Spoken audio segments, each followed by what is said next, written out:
Bon, salut tout le monde. Donc aujourd'hui on va faire une petite vidéo sur la pêche en hiver. Donc comment se sentir bien au bord de l'eau, comment voir l'amorçage, les stratégies d'amorçage, les appâts utilisés en neige.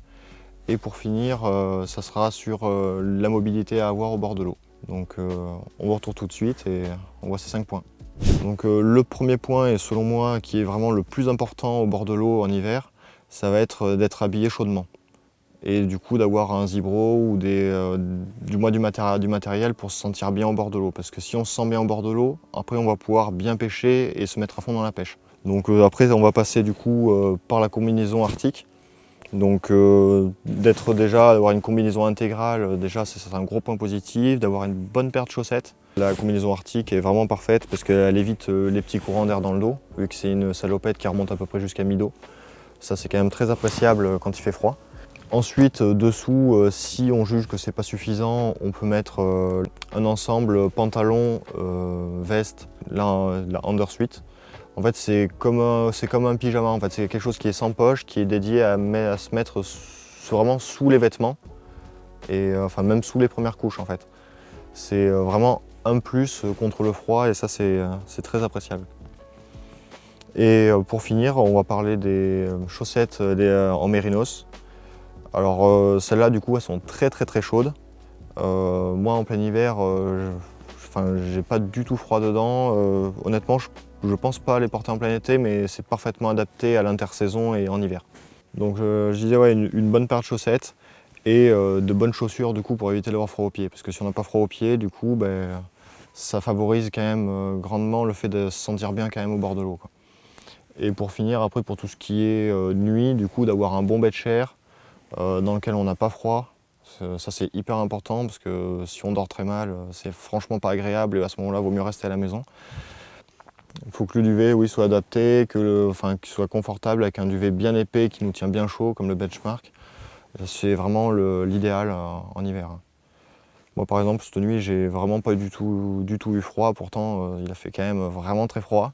-1 ce matin. Ouais, ça frisait un petit peu, le poêle à pétrole, du coup il s'est éteint pendant la nuit, mais je m'en suis rendu compte qu'en me réveillant, donc c'est bon signe.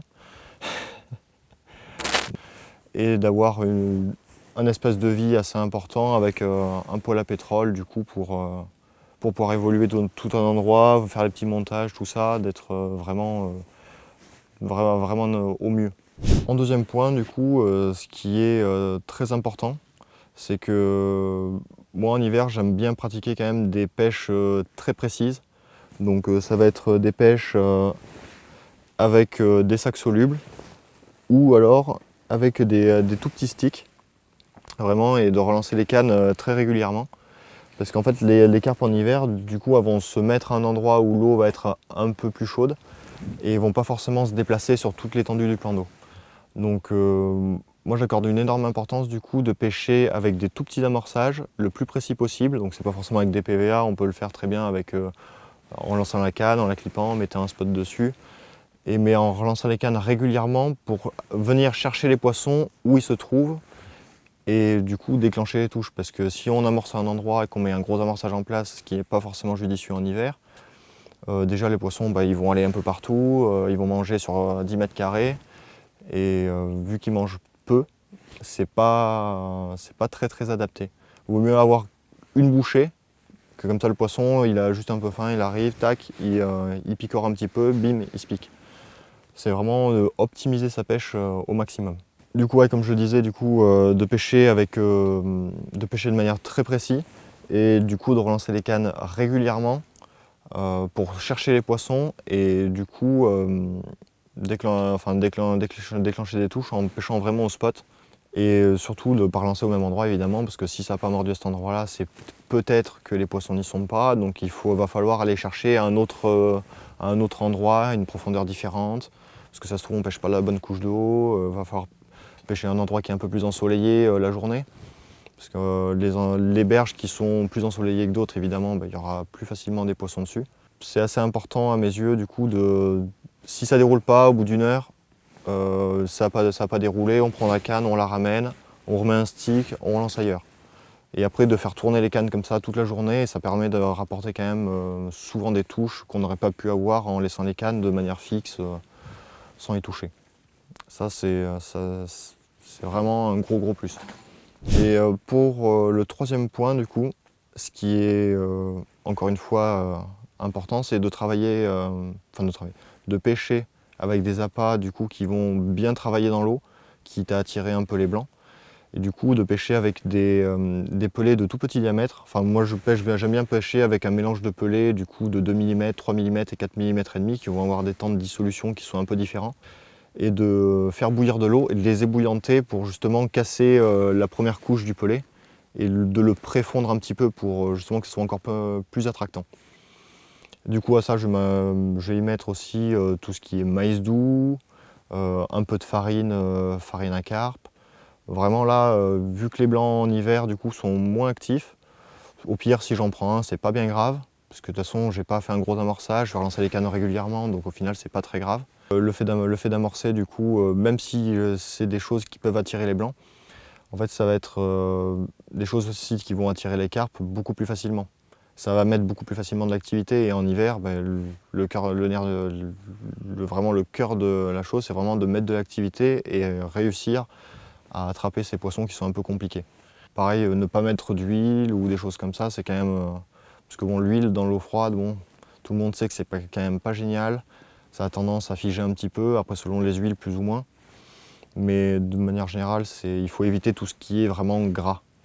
Ou alors là par exemple les pelets c'est légèrement gras, mais je les ai ébouillantés au préalable du coup pour vraiment les préfondre et en faire comme une pâte de pellet au final. Parce que du coup après avoir ébouillanté avec de l'eau chaude du coup les pelets, ce qui est pas mal du coup c'est que je rajoute le maïs en ne mettant pas le jus pour limiter l'humidité. Donc après je laisse le pellet un peu fondre et une fois que ça a refroidi, que c'est un peu fondu, je vais mettre de l'amorce en fait dedans pour assécher un peu le mélange, pour justement pouvoir le mettre en sac soluble comme ça, sans faire fondre le sac. Parce que sinon on ne pourrait pas le mettre en sac et ça serait pas pratique. Du coup après il y a le sac soluble du coup que j'aime bien utiliser. Et il y a aussi du coup un montage tout simple comme ça avec un tout petit stick. Alors le petit stick du coup c'est tout simplement une brouillette que j'ai broyée finement et que j'ai mis dans un tout petit sac. Donc ça fait comme si c'était une bouillette au final qui s'était dissous dans l'eau sans avoir été mangée, avec un tout petit appât du coup à l'arrière. Ça c'est nickel, en général ça déclenche des touches assez rapidement si les poissons sont là en tout cas. Après avoir parlé du petit stick avec la bille broyée, on va arriver sur le point numéro 4 du coup, avec des appâts qui sont relativement visuels, donc soit avec des petits dumbbells comme ça, ou avec des maïs aromatisés, ou encore tout simplement des petites pop-up. De vraiment travailler sur le visuel parce qu'en hiver les poissons sont pas forcément, une faim et un besoin de manger, parce qu'avec les températures de l'eau, leur métabolisme se ralentit. Et du coup, ce qui est intéressant, c'est avec des appâts visuels, on peut provoquer en fait le fait qu'elles vont attraper par réflexe. Le côté visuel en fait va leur faire attraper instinctivement un appât qu'elles vont voir comme ça, tac, vont chercher et du coup, ça peut provoquer des touches.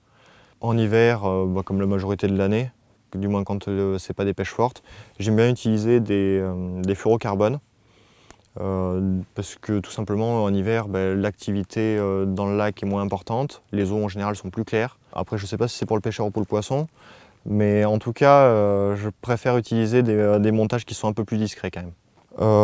Bien évidemment après en fonction du fond du lac sur lequel on pêche, en fonction de l'endroit où on va pêcher, si c'est dans la vase je vais utiliser des appâts qui sont plus équilibrés que si je pêchais admettons en bordure, où là je vais pouvoir mettre des appâts coulants, flottants. Vraiment quand c'est dans la vase, j'aime bien quand même utiliser des appâts qui ne sont pas denses et qui n'iraient pas se tanker dans la vase. Parce qu'à ce moment-là, l'effet visuel en hiver, là il serait inutile, quoi. Et pour finir du coup, pour le dernier point, j'en ai déjà parlé mais du coup je vais en reparler parce que ça me semble très important. Ça sera surtout d'être très mobile dans sa pêche. De ne pas mettre les cannes et de ne pas pêcher au même endroit, admettons pendant toute la journée. C'est vraiment très très important parce que si les poissons du coup leur métabolisme est un peu plus lent, s'ils restent à un endroit et qu'il est un peu tanké, si on n'a pas les cannes et que ce soit vraiment nous qui allons chercher le poisson, ça risque d'être compliqué pour la pêche. Donc c'est vraiment important de relancer ces cannes régulièrement et du coup de varier du coup les profondeurs, faire varier l'entrée de l'étang ou la bonde, ou sur un lac ça va être les différents endroits du lac, ou vraiment d'être très mobile pour aller chercher les poissons où ils se sont mis, plutôt que d'attendre que ce soit les poissons qui viennent vers nous. Moi ce que j'aime bien en hiver, c'est qu'il y a certains étangs. En fait, en fonction de l'ensoleillement, on va savoir du coup que telle berge est ensoleillée toute la journée. Alors ça va être des points évidemment qui vont être un bon plus parce que les poissons, du coup, l'eau sera légèrement plus chaude dans cette zone-là et du coup, les poissons, il y a beaucoup plus de chances qu'ils soient dans cette zone-là. Ça c'est hyper important parce qu'à l'inverse, du coup, il y a des zones du lac qui vont être beaucoup plus à l'ombre où là tout de suite on va avoir de la glace assez facilement. Bon, ce coin-là, honnêtement, même s'il n'y a pas de préjugés, je vais éviter d'y mettre les cannes parce que l'eau est quand même beaucoup plus froide, il n'y a aucune raison que les poissons y soient. Donc vraiment après c'est vraiment au feeling de relancer les cannes dans différentes profondeurs, vraiment à différents coins du lac, favoriser les endroits où c'est plus ensoleillé. Et après, il y a une petite part de chance, donc après faut patienter pour voir si ce qu'on a fait, ça fonctionne. Donc après vous avoir parlé de tous ces petits points, j'espère que ça vous aura aidé dans votre pêche. Moi en attendant, du coup, on va aller relancer les cannes, parce que là, elles sont en train de pêcher depuis à peu près 2 heures. Et là, ça serait quand même vraiment bien de les relancer, parce qu'on n'est pas très très efficace là ce matin. Donc je vous dis à la prochaine, et du coup, on se retrouvera sûrement au bord de l'eau, ça sera au plaisir en tout cas.